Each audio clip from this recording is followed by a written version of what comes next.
Alhamdulillahirabbil alamin wa bihi nasta'in ala umuri dunya wad din. Wassalatu wassalamu ala imamil anbiya wal mursalin sayyidina wa habibina wa syafi'ina wa qurrati a'yunina wa maulana Muhammadin sallallahu alaihi wasallam wa ala alihi wa sahbihi ajma'in. Qala rabbi shrah li sadri wa yassir li amri wahlul 'uqdatam min lisani yafqahu qawli. Amma ba'd. Sahadat ulama wal fadil jamaah masjid Al-Muttaqin yang dimuliakan oleh Allah Subhanahu wa taala. Alhamdulillah atas rahmat, nikmat, maunah dan hidayah dari Allah Subhanahu wa taala kita dapat kembali duduk bersama, dapat kembali hadir, dapat kembali belajar bersama. Yang mudah-mudahan hadir kita, duduk kita dalam majelis ini mendapatkan ridha, mendapatkan rahmat, amin, mendapatkan maghfirah dan keberkahan dari Allah Subhanahu wa taala. Amin. Salawat serta salam senantiasa kita aturkan kepada junjungan kita Nabi Muhammad sallallahu alaihi wasallam. Mudah-mudahan kita semua diakui sebagai umat beliau, kita semua bisa mendapat syafaat beliau di yaumina hadza ila yaumil qiyamah. Dan akhirnya kita semua nanti dikumpulkan bersama dengan beliau di surganya Allah. Amin Allahumma amin. Bismillahirrahmanirrahim. Melanjutkan dari fasal yang kemarin tentang nawaqidul wudu. Hal-hal yang membatalkan wudu itu ada 4. Yang pertama yaitu al-khariju min ahadis sabilain min qublin aw duburin rihin aw ghairi minal mani.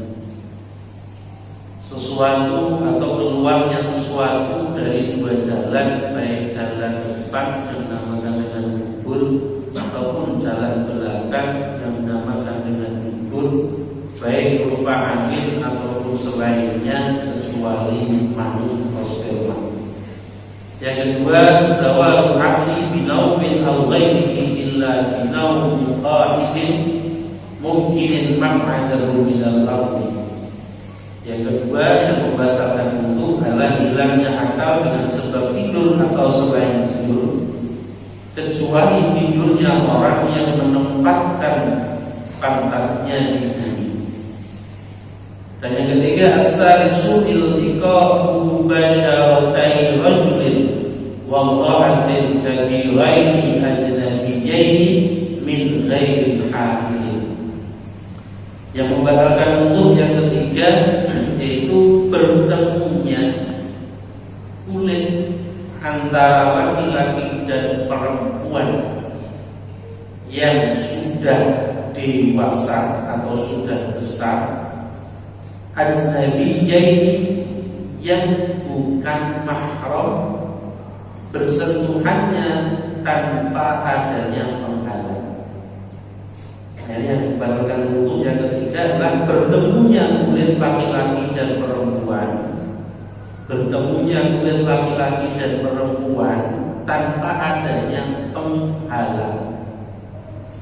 Laki-laki perempuan di sini, laki-laki perempuan pertama yang kabirain, yang sudah besar.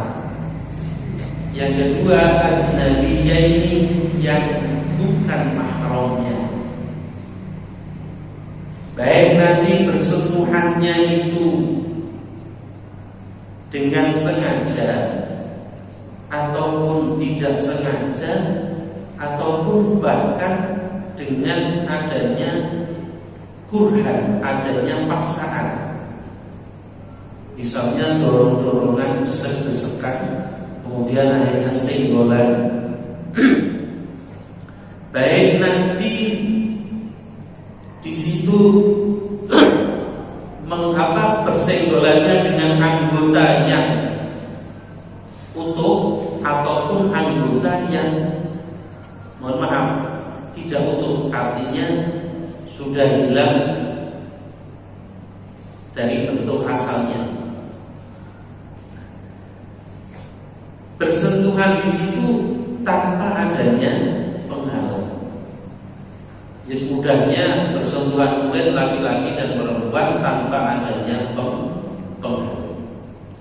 Nah, yang digandaki laki-laki dan perempuan yang kabirah ini, yang keduanya sudah besar, itu adalah wanita atau laki-laki yang haddas syahwat, yang sudah masuk batasan syahwat. Jadi bersentuhannya laki-laki dan perempuan yang dua-duanya sudah masuk batasan syahwat. Batasan syahwat itu kalau laki-laki intisyarul dzakar, kalau perempuan mailul qalbi. Kalau laki-laki batasan syahwat itu ya kira-kira ketika dia melihat seorang perempuan, laki-laki itu akan intisyarul dzakar.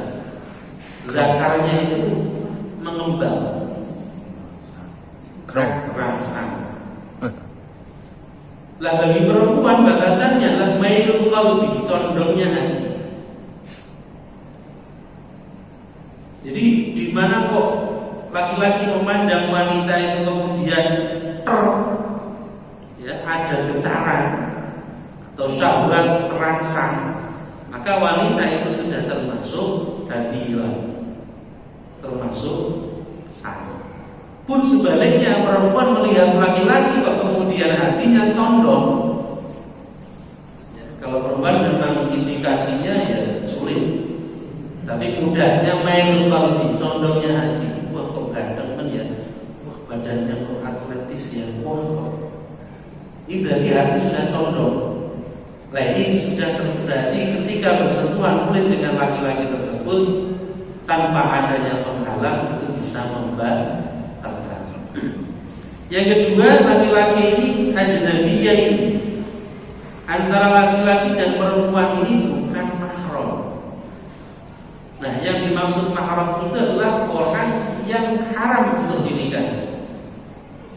Nah kalau bukan mahram berarti tidak haram untuk dinikahi. Dengan kata lain, halal untuk dinikahi. Nah ini yang sering kita lupa, yang sering kita salah. Muhrim, bukan muhrim. Kalau muhrim itu orang yang ihram, orang yang melakukan ibadah haji, pakainya muhrim. Yang benar itu mahram.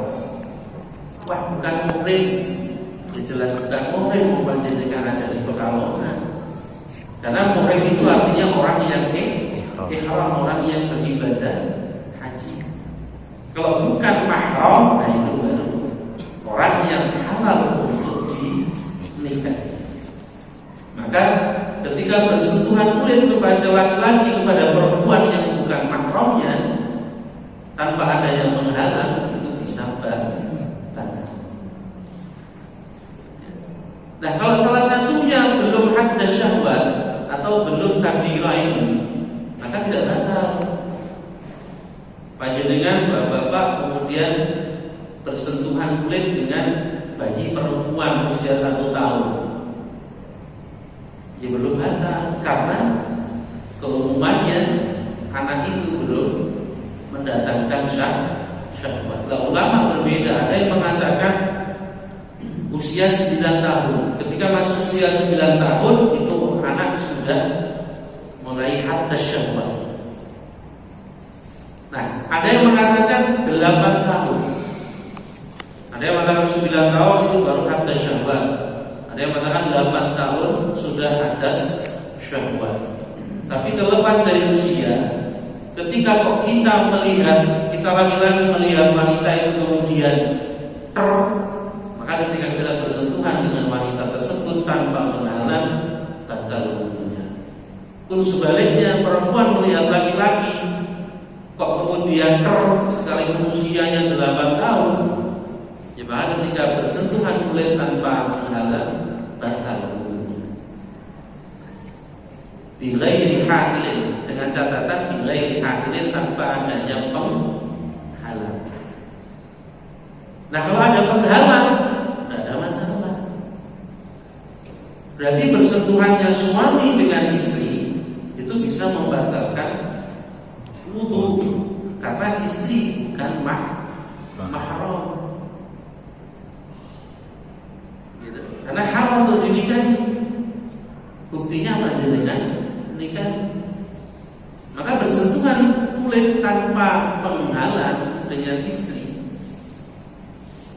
itu bisa batal. Nah dengan anak tidak batal karena bukan karena mahramnya. Maka panjenengan bersentuhan kulit dengan anak tidak akan batal karena mahram. Dengan istri bukan mahram sehingga batal. Nah kalau ada hakil tidak masalah, sekalipun hakil itu teramat sangat tipis. Sekalipun hakil itu teramat sangat tipis, contoh debu. Nah, tangan panjenengan berdebu, kemudian bersentuhan kulit dengan istri, wudunya tidak batal. Atau apa? Tanah liat, lempung atau tangan panjenengan tertutup tanah kemudian menyentuh istri, maka tanah ini bisa menjadi hakil. Tapi kalau keringat tidak bisa, karena keringat itu termasuk bagian daripada tubuh kita. Sekalipun hakilnya itu tipis, ya, sekalipun hakilnya itu tipis, sekalipun hakil itu menampakkan warna kulit, misal pakai apa? Kaos kaki tapi yang teramat sangat tipis sehingga tetap kelihatan warna kulitnya, tidak masalah selama di situ ada hakil. Stocking, nah, tidak masalah. Pokok ada hakil. Nah, contoh ya tadi itu debu atau tanah liat, tangan kita kena tanah, kemudian tanah itu menutupi tangan kita, tidak ada masalah. Atau semen tidak masalah. Nah, maka baik nanti laki-laki itu laki-laki atau perempuan itu baik nanti berupa manusia atau berupa jin, baik yang masih hidup ataupun yang sudah mati. Ini bertemunya kulit antara laki-laki dan perempuan yang sudah dewasa, yang bukan mahram, tanpa adanya penghalang, baik nanti sengaja ataupun tidak sengaja ataupun terpaksa, baik nanti bersentuhannya itu dengan anggota yang utuh ataupun anggota yang sudah terputus, anggota yang sudah terputus.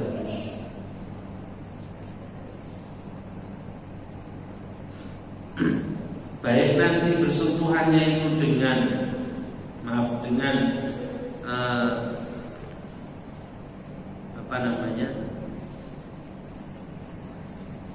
manusia ataupun dengan bangsa jin. Jin pun ada yang laki-laki dan ada yang perempuan. Repot kalau menjelaskan jin itu repot karena tidak tampak. Yang laki-laki bagaimana, yang perempuan bagaimana. Walhasil, ya, syaratnya bersentuhan kulit yang bisa membatalkan wudu itu yang pertama adalah antara laki-laki dan perempuan. Ya, antara laki-laki dan perempuan. Yang kedua, yang bisa bersentuhan kulit yang bisa membatalkan wudu syaratnya ayyakuna bil bashar duna syai' wasin wa bersentuhannya itu bersentuhan kulit, tidak rambut, tidak kuku ataupun gigi, tapi kulit dengan kulit, tidak gigi dengan gigi. Berarti kalau bibir dengan bibir ya batal. Tapi kalau gigi dengan gigi dan rambut tidak batal. Jadi kulit dengan yang ketiga, tidak adanya hakil. Ya, jadi yang bersentuhan kulit yang bisa membatalkan wudu yang pertama laki-laki dan perempuan. Yang kedua kedua, bersentuhannya kulit, bukan gigi, bukan rambut atau kuku. Yang ketiga, tanpa adanya penghalang. Yang keempat, laki-laki dan perempuan itu sudah masuk batasan syahwat. Dan yang kelima, bukan mahram. Kalau lima ini terpenuhi, maka bersentuhan kulit antara laki-laki dan perempuan bisa membatalkan wudu. Maka ketika orang itu ibadah haji,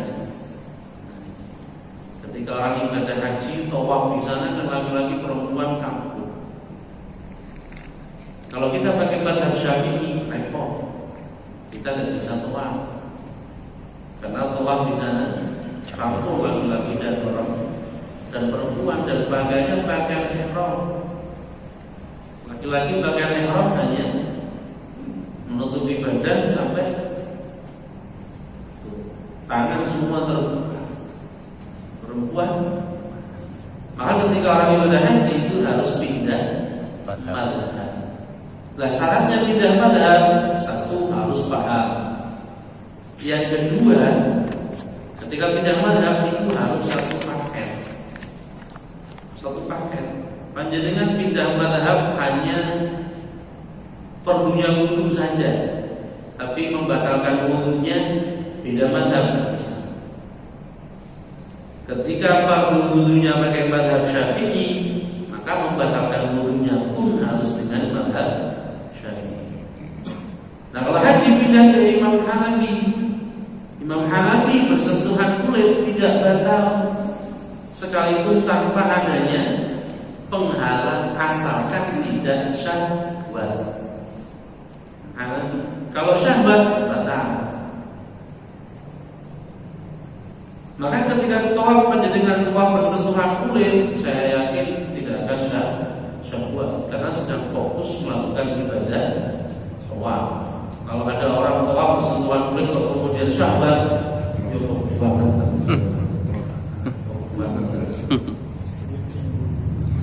Bahaya. Tapi harus satu paket, fardunya wudu pun ikut mazhab Hanafi.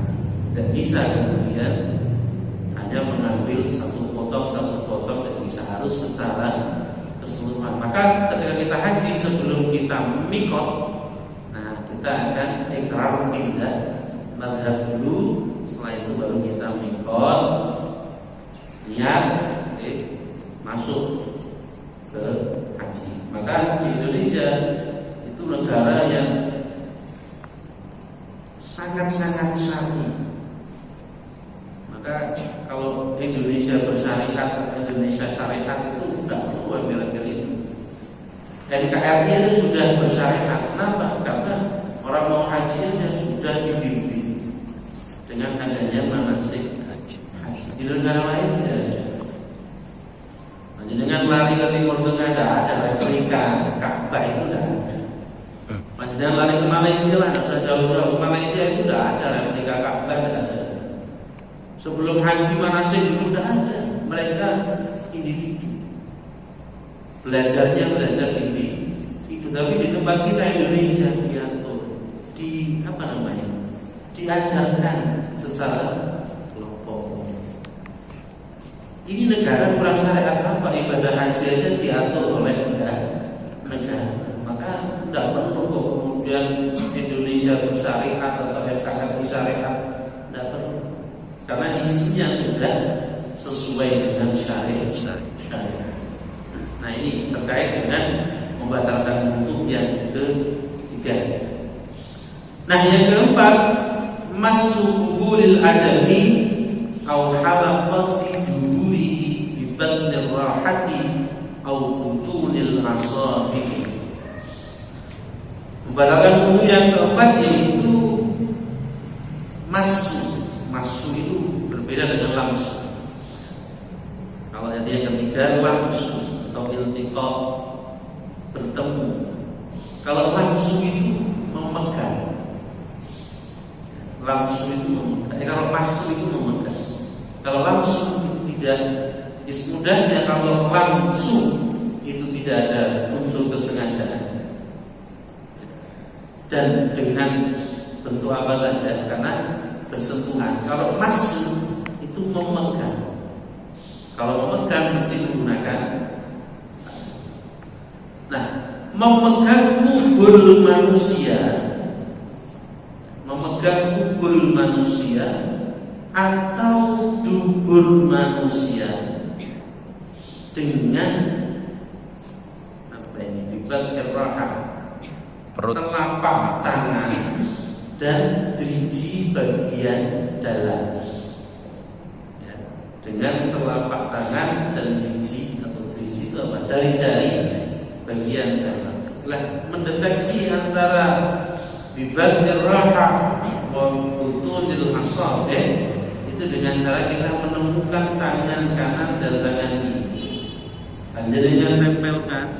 Nah, yang tidak tampak dari luar inilah batin. Yang namanya batnir rahah wa butunil asabi. Yang tidak tampak ketika tangan ditempelkan. Nah, yang tidak tampak ya namanya batnir rahah. Mudahnya telapak tangan. Nah ini panjenengan tempelkan. Yang tidak tampak ini kelihatan, ini yang kelihatan ya berarti yang mana? Ya, yang di dalam sini saja. Nah, ini telapak tangan. Jadi memegang kubul manusia atau dubur manusia dengan telapak tangan yang tidak tampak tadi. Nah kalau sampingnya kan tampak, berarti tidak termasuk. Depan sini kan tampak, berarti tidak termasuk. Kalau pegangnya dengan yang tampak tidak membatalkan wudhu. Panjenengan pegangnya misalkan, nah, tidak masalah. Tapi kalau dengan ini, nah, batal. Tapi kalau dengan yang bagian luar, nah, tidak masalah. Tapi angel, nah, repot. Jadi memegang kubul manusia atau dubur manusia dengan menggunakan telapak tangan, ya, menggunakan telapak tangan. Nah, yang dimaksud dengan kubul, nah ini, yang dimaksud dengan kubul jalan depan. Kalau laki-laki, ya, kalau laki-laki itu adalah jami'u nafsil qadim au mahalli faqih la ma tanbutu alaihi al-'ana wal baytutan wa ma bainal kubul wal kubul. Kalau laki-laki yang dimaksud kubul, laki-laki yang bisa membatalkan wudu ketika dipegang itu adalah ya penungannya itu. Penungan itu hanya penungannya saja. Lah daerah sekitar penungan mulai dari tempat tumbuhnya rambut, kemudian ada tempatnya, mohon maaf ini udah sarung, ini ilmiah. Tempatnya doke di luar itu tidak membatalkan. Yang membatalkan itu hanya penungan imam. Bandulnya tidak membatalkan. Ujungnya tempat tumbuhnya rambut, ujungnya sekitar pentungan, ya, tempat tumbuhnya rambut itu tidak membatalkan.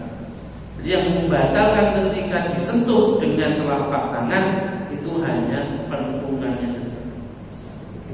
Jangan salah. Apa? Duduk. Duduk. Itu bagi lagi banyak lagi. Yang bisa kepalanya atau batangnya? Satu batang satu dari kepala Saya berarti bisa satu lonjol. kepalanya tadi. Ada yang mengatakan hanya kepalanya saja, yang dipotong saja. Tapi mayoritas mengatakan ya satu lonjol, satu lonjol tidak hanya kepala saja.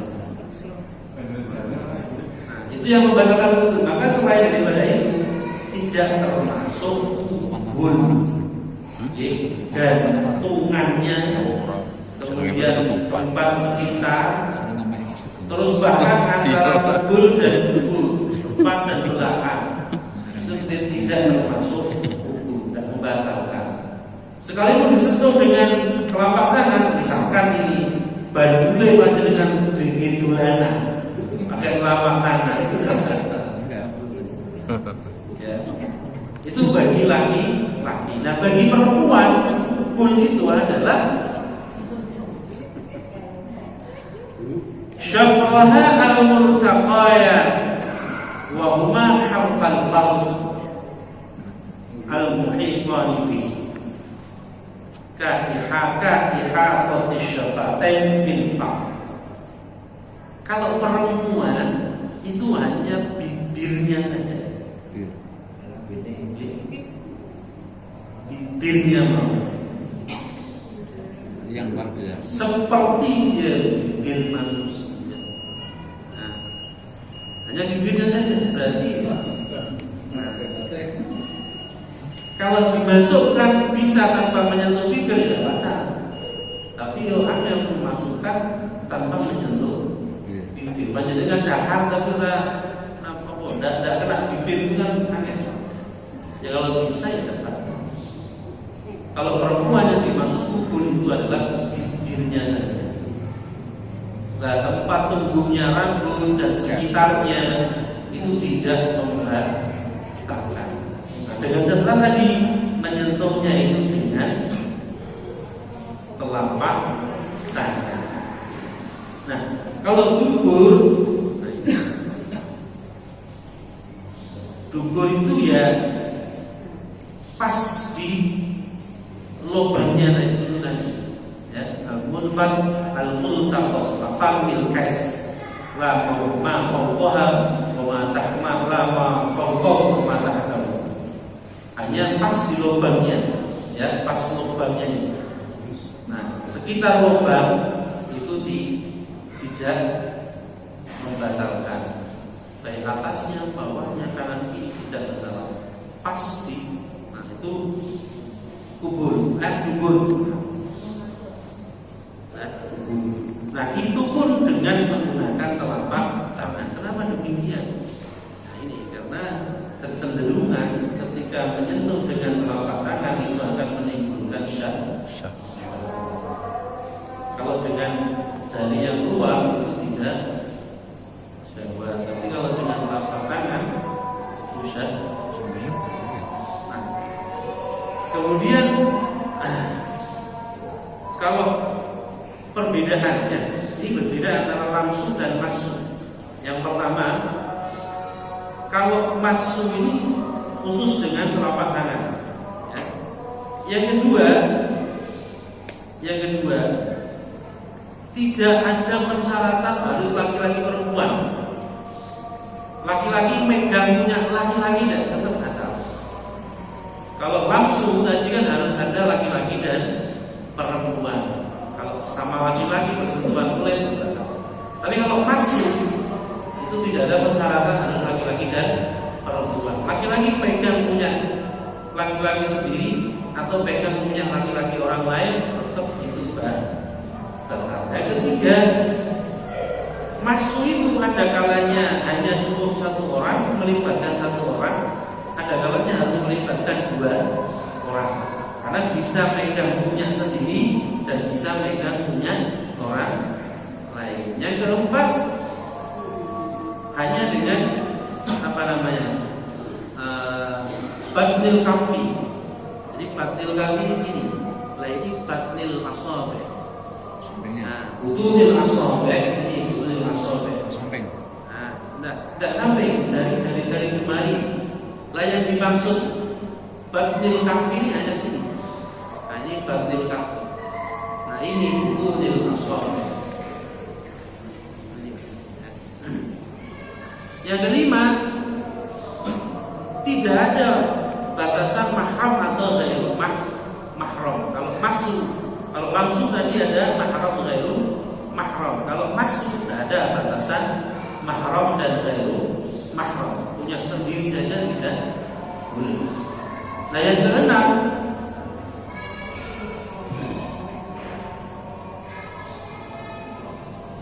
masul farji yang terpisah, ya,